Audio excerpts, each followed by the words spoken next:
বন্ধুরা সবাই কেমন আছেন? এই দেখুন আমি আজকে কি বানাবো বলেন তো, পটলের খোসা ভর্তা বা বাটা। এই দেখুন এই পটলের খোসা আমি ছাড়িয়ে নিয়েছি। এই দেখুন খোসাগুলো আমি নিয়ে নিয়েছি, এগুলোকে আমি ভর্তা করবো, বাটা করবো। এই নিয়েছি কাঁচা লঙ্কা কটা, শুকনো চামড়ে কাঁচা লঙ্কা পাকিয়ে গেছে, লাল হয়ে গেছে।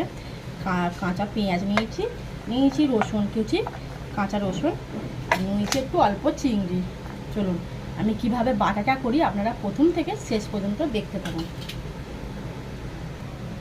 কড়াইটা আমি গ্যাসে বসিয়ে দিচ্ছি, কড়াইটা আমি নেব গরম করে নেব। চলুন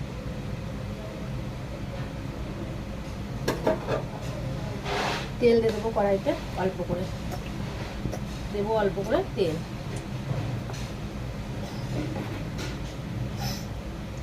তেলটা আমি নেব গরম করে। তেলটা আমার গরম হয়ে গেছে, আমি দেবো